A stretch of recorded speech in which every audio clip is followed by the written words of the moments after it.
Thank you so much for having me here today. I see many familiar faces, having grown up in the area. For those who don't know, my maiden name is Boonstoppel, so I am David's sister and Lisa's sister. Grew up just down the road on the baseline, and I'm delighted to be here. My family and I have been in Kitchener for about almost 10 years now. Before that we were in Chatham, and before that we were here. So I'm here to talk about Ray of Hope, where I've been the CEO since August of 2018. Ray of Hope's mission is to demonstrate the love of Christ by investing in people, inspiring hope, and transforming life. At Ray of Hope, we envision a community where all people are empowered to experience hope, connection, and positive change. We will accomplish this by providing a safe and supportive environment where strength-based and trauma-informed services are provided for all.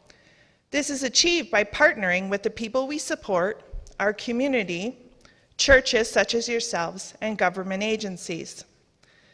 Ray of Hope offers a variety of programs and supports in our community. We have youth justice programs, including secure custody, reintegration support, and alternative education for those who are not successful in the regular school system. Here we provide support and safety for youth who have been sentenced by an Ontario judge. We also have a youth addiction program where we have community-based treatment, day treatment, and a residential treatment program for youth who are struggling with issues of addictions. Our youth employment program teaches practical skills and positive work habits to young people who have had difficulty maintaining full-time employment. The goal is to improve the skills and confidence of youth who are experiencing significant barriers to employment using a holistic approach, including career and technical skills development and workplace coaching. Ray of Hope also employs 2 full-time chaplains who lead, facilitate, and oversee chaplaincy services, providing Bible studies, pastoral counsel, discipleship, and prayer with those and for those we work with and serve. I think Ray of Hope, though, is most known for the Community Center program, and I know that some of you here have been part of our meal teams in the center. The Community Center provides support to those who are experiencing homelessness, who are precariously housed, who are living in poverty, and we're open from 9 a.m. to 9 p.m. through the week. At the Community Center, we also offer a marketplace food hamper program, chapel program, personal care supports, where guests have access to showers, laundry, foot care, community nursing. And the biggest program we have is our meal program. We now offer breakfast and lunch, but at supper time, we provide meals prepared by volunteer meal times 365 days a year for up to 300 guests every single day. Just to give you a picture of how many people access our community center in a year, we served over 70,500 meals last year. Over 800 people accessed the marketplace each month. 1/3 of these were children. And our drop-in program that is open from 9 a.m. to 9 p.m. averages 80 people per day, not including those who come for meals. And guests did over 1,700 loads of laundry and had over 5,000 showers last year. We do offer a variety of programs to support those who are experiencing homelessness or who are precariously housed. And we know that financial poverty is not the only poverty that our guests face. Nationally and internationally, there is a growing recognition that poverty involves more than just income deprivation. Excuse me. It can also extend to or result from exclusion from essential goods and services, meaningful employment, and decent earnings, adequate and affordable housing, safe neighborhoods, health and well-being, social networks, and basic human rights. 235,000 Canadians experience homelessness in every year. But these numbers don't always count the hidden homeless, often known as people who are couch surfing. That describes people who are staying with relatives, friends, neighbors, or even strangers they meet because they have no other option. This population is considered to be hidden because they usually do not access homeless supports and services, even though they are improperly or inadequately housed. In Huron County, the number of hidden homeless is a lot larger than the number of visible homeless people. The thing is, when people talk about the homeless, it's often in terms of numbers and statistics like the ones I mentioned before. But the issue really hits home when you meet the people. Let me introduce you to Paul. At 43, Paul has been homeless for 6 years, ever since he lost his job framing houses. Paul had a work injury and also suffers from depression. What's remarkable about Paul is that if you passed him on the street, you probably wouldn't realize he's homeless. He doesn't fit the stereotypical image of a homeless person many people imagine when they read statistics and see advertisements or TV shows about the problem in Canada. It's not just the people you see on the street, says Paul. We're everywhere now. The vast majority don't look like they're homeless. It's people who have fallen on hard times, got divorced, lost their jobs, got a work injury, he says. Paul says not having a place to call his own takes a tremendous toll on his mind. You have no hopes and dreams left anymore. You have nothing to do, he says. You have no nothing, he says. People think you are nothing, and so you end up thinking you are nothing. You just eventually end up fading and fading away slowly. And now let's meet Joanne. Joanne is a single mother with a young son, Drew. When she lost her job as a nurse, Joanne had no money to pay for childcare and no family nearby to help her with childcare. She refused to give up her son to foster care, and this meant that they were forced to live in the shelter until he was old enough to go to school for a few hours every day. Even when Joanne found a job, it wasn't enough to get out of rock bottom. After years of being on the waiting list, they finally got a subsidized apartment. It still took Joanne's entire paycheck to pay for rent, utilities, and other necessities. They couldn't always afford food, so Joanne and Drew come to Ray of Hope for a meal and to use the marketplace to help them get by. Understanding the people we support allows us to empower people to experience hope, connection, and positive change. Using a trauma-informed model, we acknowledge that it is unacceptable that people might flee abuse or trauma at home and then encounter it again in shelters or services, sometimes unknowingly perpetrated by service providers. Homelessness can create vulnerability, and individuals can be re-traumatized by staff and functions if we are not aware. To provide effective services, we need to understand the life situations that may be contributing to this person's current situation. People who have experienced traumatic life events are often very sensitive to situations that remind them of the people, places, or things involved in their traumatic event. These reminders, also known as triggers, may cause a person to relive the trauma and view organizations and programs as a source of distress and not as a healing and welcoming environment. We might unintentionally cause harm by practices, policies, and activities that are insensitive to the needs of the people we support. Understanding trauma also means recognizing that our own personal traumatic experiences or the stress associated with working in human services may impact our emotional and physical well-being, as well as our work success and satisfaction. It is incredibly easy to cast judgment on people we walk by on the street and assume they are living the way they do for a particular reason, which we know nothing about. It's not about us and them. It's about all of us. When we see people who are visibly homeless, it is a common occurrence to give a wide berth to someone who's asking for money. We distractedly step over or around people sleeping on the sidewalk like they're nothing more than garbage on the street. We need to see people as individuals first and their circumstances second.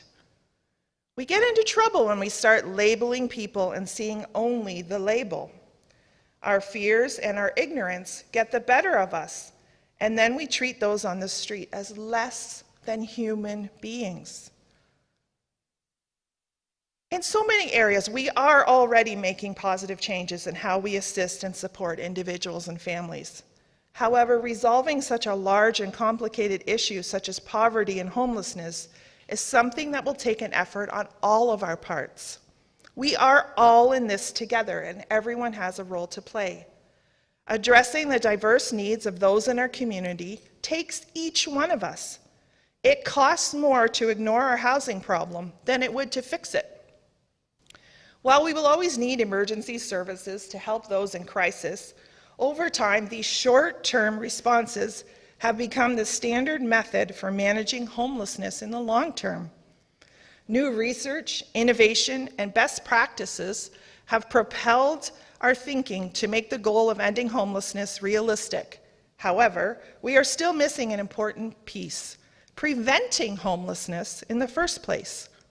Together, we can end the homelessness crisis by stabilizing people through shelter, moving them into permanent housing, and implementing assistance programs to keep them in their housing. We can not only reduce, but eliminate homelessness. This seems a pretty lofty goal, but there are many ways that we all can live our lives that will support individuals experiencing homelessness or experiencing poverty and play a role in our community. We need to change our perspectives and live by Christ's example. Instead of considering people experiencing poverty or homelessness as a project to help, let's view them as people we need to love and respect. Individual people, each with unique experiences and challenges, require an individualized response. Responding to these issues is not just about providing housing. It requires relationship and trust building, and often means addressing complex issues, including past traumas, mental illness, and addictions. We can all do this, and one of the biggest steps forward to improve the way we treat others is changing the way we see people. This costs us nothing except to follow the call to demonstrate the love of Christ to all. Here are a few ideas to consider.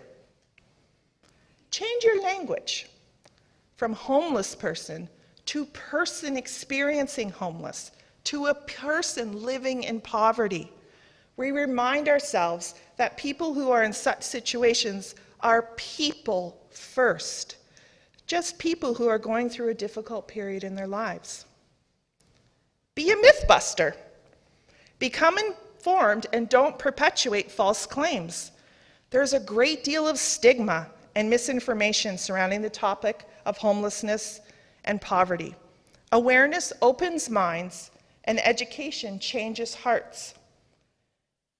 There is a stereotype about people experiencing homelessness or poverty that they must have done something wrong to deserve their fate, like they're criminals, or they're addicted to drugs, or they're alcoholics.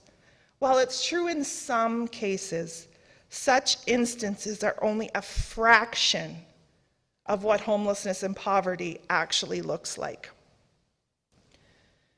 Remember that homelessness doesn't always mean living on the streets. Also remember, homelessness doesn't equal uneducated. Let me introduce you to Tom. Tom is 27.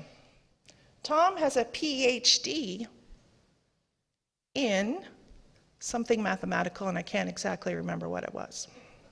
Something way beyond my knowledge of understanding.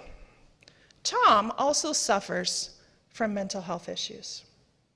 Tom is visibly homeless. Tom likes to set up a tent wherever he can and the one thing he always carries with him are his textbooks from his education program. When speaking with Tom, once you can get through some of the muddle, you hear the intelligence. He talks openly about his education, but his mental health issues have overpowered the other parts of his life. Tom is well educated. There just isn't one reason why someone may end up being homeless or living in poverty. It might make us feel better if we can pinpoint the reason someone ends up struggling with these issues. Like I said, maybe they take drugs or mental health or criminal activities, because then you think that by avoiding those things, you're safe. There are many complexities to people who experience homelessness, and there is no one-size-fits-all solution. There are many factors which can put an individual at risk for being homeless, and again, every situation is unique. We need to commit to improving the quality of life for all people, including those facing multiple barriers, so they may live independently and with dignity. The truth is that sometimes people make bad decisions, and whether or not bad decisions end up in homelessness has a lot to do with privilege and luck and our support network. Everyone is vulnerable. There, but for the grace of God, go I, or you. Let's meet Julie. Julie has a full-time job. Julie does not have a home. Julie lives in her car. Julie got a parking ticket, and then another parking ticket, and then another parking ticket. Julie can't afford to pay for her parking tickets, so her car has been towed and impounded. Julie can't afford to pay the impound fees. Julie is now homeless and has lost her job because she can't drive to work. Not all homeless people are jobless people. Thanks to the high cost of living and low wages, it is possible for someone to have a job and yet not be able to afford houses, especially in the last few years. I know rental income property, even in Huron County, has skyrocketed. In Kitchener, a bachelor apartment is going for $1,200 to $1,500. What if you have a child or 3 children? What if there's multiple families? That's the case. We know people who come for meals and they live in a 2-bedroom apartment and there's 4 families living in one situation. It's a difficult, difficult world out there. One interesting thing about people experiencing homelessness or poverty is that they have their own code. If we learn one thing really fast working where we do, that if no one is going to look out for you, they learn to band together with other people, and they protect one another, they look out for one another, they help one another. When the pandemic hit, I guess it's 2 years almost now, we had people who knew others who were visibly homeless or couch surfing that couldn't come for their meals, so they would take meals for them and bring them. Other people living in the same situation, helping their fellow man. When you're homeless, one tiny mistake can quickly become a massive problem, just like the story of Julie with her car. One tiny mistake can spiral into a life-ending problem. We need to understand that homelessness and poverty can kill. I can't tell you how many people I see that die from lack of simple medical care or mental health care or addiction treatment. The number of overdoses is on the rise, and it is huge. And the simple medical care, we think, well, why wouldn't they just go to Emerge or go to a clinic? But there is a stigma attached. A cut, a broken bone, or even an illness left untreated can become deadly very quickly. Dental problems are one of the worst problems facing people who experience homelessness. When when you think of everything you need to be healthy, a dentist isn't usually the first thing that you may think of. But your teeth are an essential part of survival. Unfortunately, when you're experiencing homelessness or poverty, simply taking good care of your teeth is very tough, much less getting dental care like root canals or crowns or even fillings filled if you don't have any type of benefits. Lack of access to toothbrushes, floss, clean water. Many people are dealing constantly with rotting and painful teeth. And when your teeth hurt, everything is harder. The other really big problem for people experiencing homelessness is their feet. And the number one requested item that we get at Ray of Hope is clean socks. Because if your feet are warm and dry, the rest of you often stays warm and dry. So when I mentioned laundry before, we often have people washing and drying their socks and their shoes first, and they'll worry about the other things later. It's the little things that make such a difference. Another thing to think about is that looking homeless is often worse than actually being homeless. These are all things that I got from talking with the people that we support at Ray of Hope. Someone said, if you look and smell like you're homeless, everyone automatically assumes the worst about you, and it becomes that much harder to find a job or an apartment or get medical care. Also, security guards or police officers might see you as a problem or potential criminal because of the way you look. That's a generalization. I'm not saying all people are like that. Being clean can make the difference to being allowed to sit for a few hours nursing a coffee in a warm fast food restaurant and getting kicked out as soon as you walk in. And the part of hope that I like is that most people understand that if they're experiencing homelessness, it doesn't have to be a life sentence. Escaping this, once you're trapped, is incredibly difficult, and resources to help are underfunded and underserved. But whatever you do, don't let this stop you from supporting people. Most people experiencing homelessness want to get off the street, and the sobering fact is that none of us are immune to this risk. There are a couple of people who choose to live on the street, but we know that that is because of reasons that they often can't articulate, but usually have to do with being traumatized in the system or some mental health issues. This pandemic also has certainly impacted a lot of people in different ways, including the need to access food or financial supports that they may not have needed before.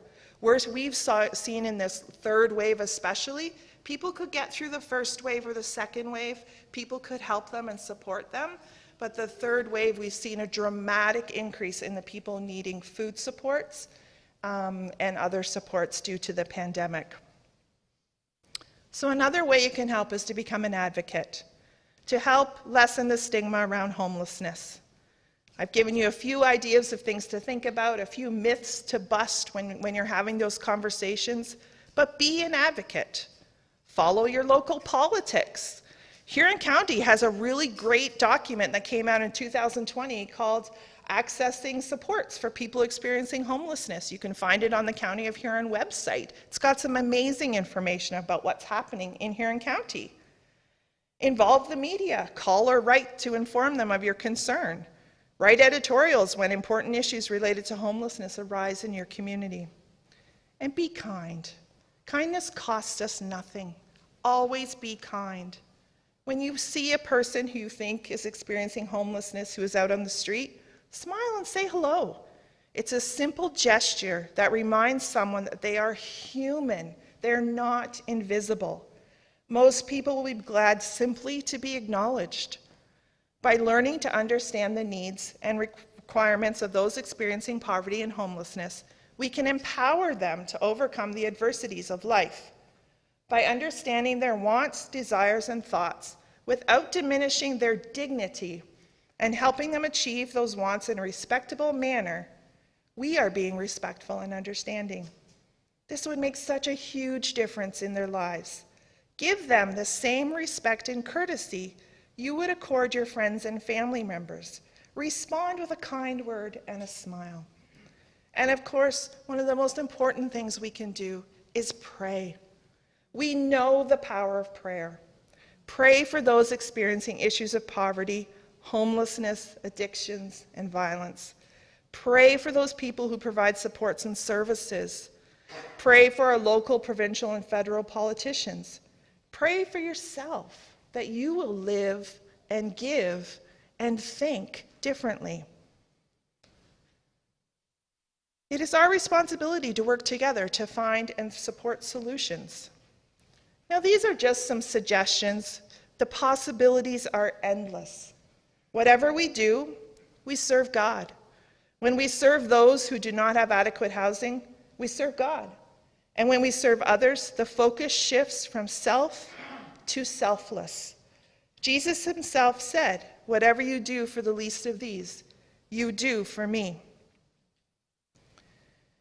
We all have the ability to change lives and transform our communities.